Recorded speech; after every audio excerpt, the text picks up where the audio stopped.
Bonjour à tous, je vous retrouve aujourd'hui pour une nouvelle vidéo que je suis comme d'habitude ravie de vous faire. Et aujourd'hui, je vais vous parler, roulement de tambour, de Dylan O'Brien. Évidemment, vous le connaissez de Teen Wolf, vous le connaissez du Labyrinthe, bref. Aujourd'hui, j'arrive avec un nouveau concept que j'aimerais faire revenir sur ma chaîne. Et donc je commence avec Dylan, mais ça pourrait être avec plein d'autres acteurs. Donc je vais vous présenter en fait un peu toute la carrière de Dylan, tous les films, toutes les séries, tous les courts-métrages, bref, tout ce qu'il a fait dans sa carrière, comme ça, peut-être que je vais vous faire découvrir des trucs, vous donner envie d'aller voir des films dans lesquels il a joué. C'est une vidéo qui m'a demandé un peu de temps de préparation. J'espère qu'elle va vous plaire. Allons-y, let's go, c'est parti les amis.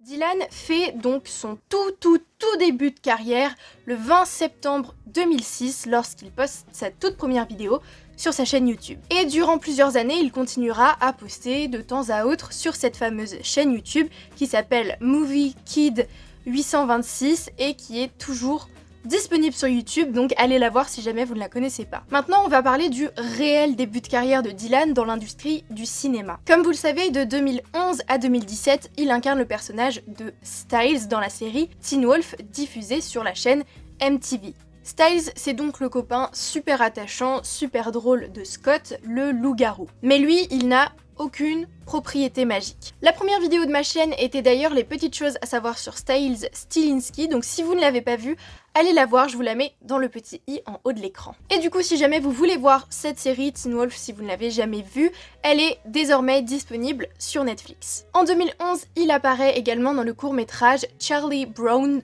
Blockhead's Revenge, dans lequel il joue le personnage de Charlie. Et oui, ça c'est Dylan en 2011. Bon, je vous avoue que pour les recherches de cette vidéo, j'ai décidé de regarder ce court-métrage que je n'avais jamais vu. Il est donc disponible sur YouTube, il dure 3 petites minutes, bref, c'est rapide, mais j'ai pas tout compris au principe du truc. Bref. En gros, le cast de Teen Wolf, parce que oui, Dylan n'était pas seul dans ce projet, il y avait également Tyler Hoechlin, Carlton Haynes et Holland Roden. Bref, eux tous ont décidé de collaborer avec Funny or Die, qui est un site de vidéos comiques fondé en 2006. Et ils ont repris le personnage de Charlie Brown, qui est à la base un petit garçon dans un film d'animation qui date de 1977. Et ils ont ajouté un côté comique et horrifique au court-métrage. Franchement, je sais pas trop quoi en penser, donc allez le voir et dites-moi votre avis dans les commentaires parce que c'est bizarre. Toujours en 2011, Dylan apparaît dans son premier long métrage,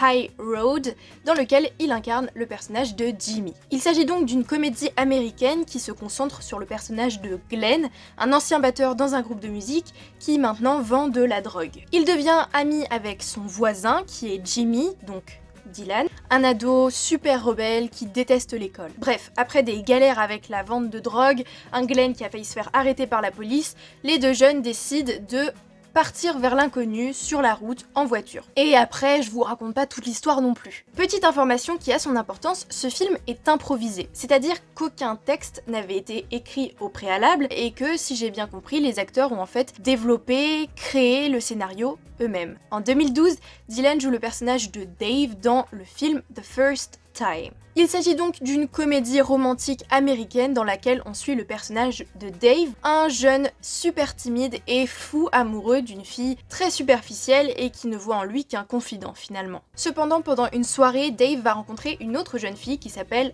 Aubrey. Et pour la toute première fois, puisque elle aussi est très timide, etc., les deux vont pouvoir discuter, échanger et puis surtout se sentir écoutés. Et c'est comme ça qu'ils vont remettre en question tous leurs sentiments. Pour voir un petit peu où tout ça nous mène, je vous laisse voir le film. D'ailleurs, l'actrice de Aubrey est Britt Robertson et de 2011, donc pendant le tournage de The First Time jusqu'à 2018, Dylan et elle ont été en couple. En 2013, il apparaît dans l'épisode 18 de la saison 2 de la série First Dates with Toby Harris, dans lequel il joue le rôle de Peter. Cette série suit donc un gars super chanceux dans tous ses premiers rendez-vous amoureux, dans tous ses premiers rencarts. J'avoue que j'ai pas trouvé énormément d'informations à propos de cette série, mais tout ce que je peux vous dire, c'est que dedans, Dylan joue un rôle mineur, je vous rassure. En 2013, toujours, Dylan apparaît dans l'épisode 23 de la saison 2 de la série New Girl, dans lequel il joue un garçon. New Girl, c'est une série dans laquelle on suit le personnage de Jess, une jeune fille tout juste célibataire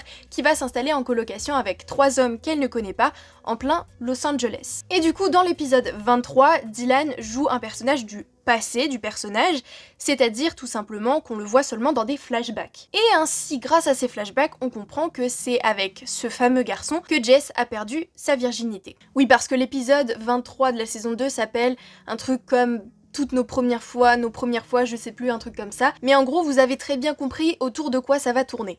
On s'est compris. Et cette série est disponible sur Netflix. Encore en 2013, Dylan joue le personnage de Stuart dans le film Les Stagiaires. Dans Les Stagiaires, on a Billy et Nick qui sont à la recherche d'emploi et qui vont être acceptés en tant que stagiaires chez Google.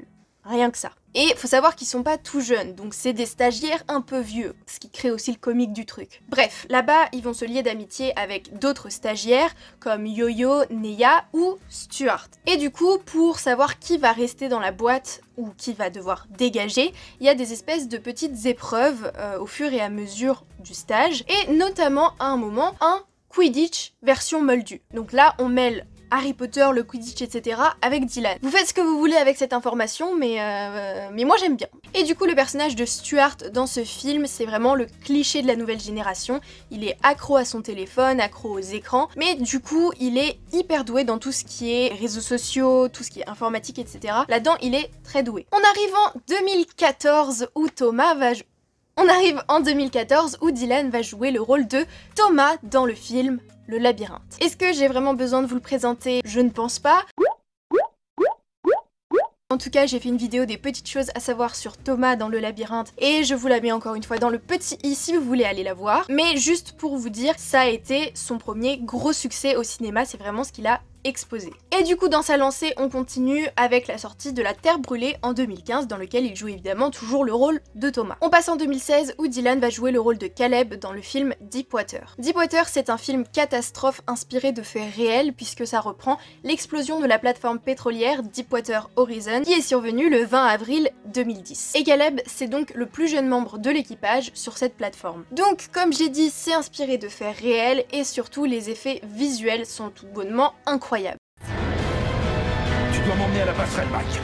Je vais colmater ce puits.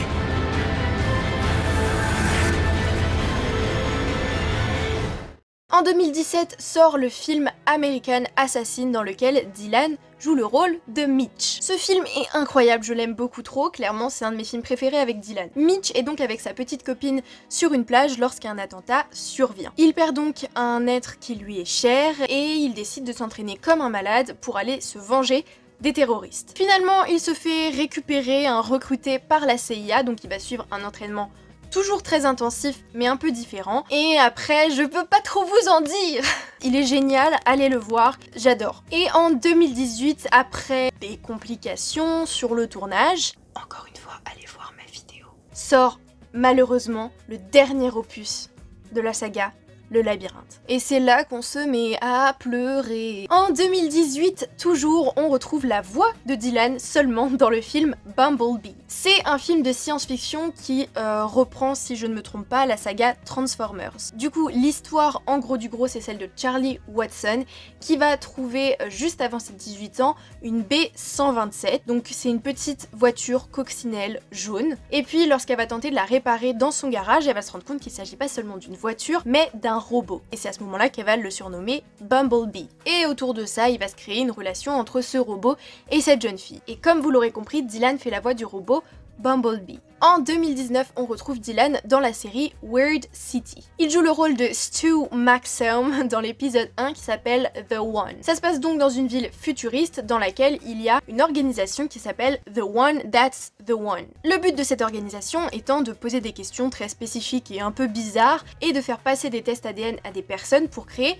des couples parfaits. C'est-à-dire rencontrer The One That's The One, donc la bonne personne. Stu va alors passer ce test pour trouver son âme sœur et alors qu'à minuit Peel doit arriver chez lui, sa demoiselle, eh bien c'est une surprise qui arrive à sa porte. Et ça s'avérera être une belle surprise. Perso, j'ai beaucoup aimé, j'ai vu que cet épisode pour être honnête, ça m'a beaucoup fait penser à Black Mirror, je sais pas si vous connaissez cette série, elle est disponible sur Netflix, et voilà, il y a tout ce côté science-fiction, nouvelle technologie, monde très contrôlé, etc. Sauf qu'à ça, on ajoute un côté comique, humoristique, qu'on n'a pas du tout dans Black Mirror. Et du coup, cette série Weird City est disponible sur YouTube, en anglais seulement il me semble, mais peut-être que vous pouvez trouver les sous-titres. En 2020 est sortie la série Histoire fantastique, dans laquelle Dylan joue le rôle de Sam Taylor dans l'épisode 1. C'est donc une série d'anthologie fantastique qui reprend la série Histoire fantastique de Steven Spielberg qui date de 1985. Dans l'épisode 1, donc l'épisode de Dylan, il va se retrouver propulsé lors d'une tempête en 1919 à cause d'un baromètre magique qui se trouve en fait être un portail temporel. Il va donc, dans cette époque-là, rencontrer Elvin, une jeune femme qui s'apprête à se marier mais qui aspire à d'autres choses. Cet épisode est très centré autour d'un sujet assez actuel puisqu'il s'agit du droit des femmes. Ensuite, sorti en 2020 aux États-Unis et qui sortira officiellement en France en mars 2021, le film Love and Monsters dans lequel Dylan joue le rôle de Joel. Dans cette comédie post-apocalyptique, suite à la destruction d'une météorite, tous les animaux à sang froid ou invertébrés ont été transformés en monstres appelés kaiju. Et ces monstres menacent clairement la race humaine. Joel Dawson vit donc sous terre depuis 7 ans pour se protéger des monstres et il est toujours amoureux de sa copine du lycée. Cette fameuse ex-petite amie s'appelle Aimée et du jour au lendemain, Joel décide de retourner à la surface dans un monde plein de dangers pour la retrouver. Et durant sa quête, il s'alliera d'ailleurs à un chien qui m'a l'air beaucoup trop mignon. Et je n'ai pas encore vu le film, mais j'espère que ce chien ne va pas mourir. En 2021 sortira le film The Education of Frederick Fitzel, dans lequel Dylan jouera le rôle de Fred. Dylan s'est clairement surpassé, je n'ai vu que les différentes bandes annonces, mais rien que là, on voit que le travail qu'il a fait est juste dingue, donc j'ai extrêmement hâte de le voir. On suit donc l'histoire de Fred, un jeune homme qui du jour au lendemain se souvient d'une jeune fille qu'il a connue au lycée. Une jeune fille qui avait complètement disparu de sa mémoire et qui vient tout juste de refaire surface. Et bizarrement, il a cette impression que quelque chose de terrible lui est arrivé. Il se lance alors dans une quête de la vérité, une quête pour retrouver ses souvenirs, une quête qui s'avère bien plus terrifiante et dangereuse qu'il n'y paraît. Ce film a l'air tout bonnement incroyable et j'ai tellement hâte de le voir, vous n'avez pas idée. Et pour finir, toujours en 2021, sortira le film Infinite, dans lequel Dylan jouera le rôle de Heinrich Treadway. J'espère que je le prononce bien, je pense pas, mais ne m'en voulez pas s'il vous plaît. Ce film retrace donc l'histoire d'un schizophrène, Evan, qui va découvrir l'existence d'une société secrète qu'on appelle la Cognomina. La Cognomina je sais pas. Bref, cette société existe depuis plusieurs siècles et tous les membres se souviennent très bien de leur vie passée. Afin d'arrêter un cerveau maléfique qui veut détruire toute la planète, ils vont devoir s'allier avec un cerveau atteint de troubles psychologiques. Et on apprendra alors que les visions de Evan, donc sa schizophrénie, ne seraient peut-être en fait pas de la schizophrénie, mais bien des souvenirs de ses vies passées. Bref, c'est pareil, j'ai super hâte de voir ce film. Je sais pas exactement quel personnage Dylan va jouer, enfin du moins quel sera son rôle dans le film, puisqu'on n'a pas énormément d'informations à propos du synopsis, etc. Là, j'ai recueilli un peu toutes les informations que j'avais. Mais même si c'est pas le personnage principal, puisqu'il ne joue pas Evan, je pense en tous les cas qu'il aura un personnage central. Peut-être un membre de cette société secrète, je ne sais pas, mais en tout cas, il a l'air ouf, donc j'ai trop hâte. Ok les gars, je vais avoir des escarres là à force d'être resté assis sur le sol. J'espère vraiment que cette vidéo vous a plu et que je vous ai donné envie de regarder plusieurs films, enfin voilà, qu'il y avait des trucs que vous ne connaissiez pas. Dites-moi les films que vous avez vus, les films que vous n'avez pas encore vus et que vous avez envie de voir, donc les films, les séries, etc. Est-ce que vous attendez à fond les prochains films qui vont sortir et tout, parce que moi j'ai juste trop hâte, donc j'espère que vous êtes pareil chez vous. Et surtout dites-moi le prochain acteur ou la prochaine actrice que vous voulez voir. Ça peut être, je ne sais pas, ça peut être un acteur du Labyrinthe, un acteur Harry Potter, un acteur qui n'a rien à voir, voilà, comme vous voulez. Proposez-moi le Labyrinthe en priorité, mais si vous avez d'autres idées, franchement proposez-les. J'ai trop hâte de lire vos commentaires. N'oubliez pas de vous abonner parce que vous êtes plein à regarder mes vidéos sans être abonné. On peut voir ça dans les statistiques YouTube là. On peut, et je vous vois vous qui n'êtes pas abonnés. Alors abonnez-vous. Non, en vrai de vrai, merci à toutes les personnes qui sont déjà abonnées, ça me fait extrêmement plaisir. Et puis, si vous n'êtes pas encore abonné, faites-le, ça soutient tellement la chaîne et vous, ça vous permet de suivre mes vidéos si jamais vous les aimez bien. Donc tout le monde est gagnant. Je vous retrouve très bientôt, je vous fais plein de gros bisous et bye tout le monde. Ah pardon, mais j'adore mon style vestimentaire aujourd'hui.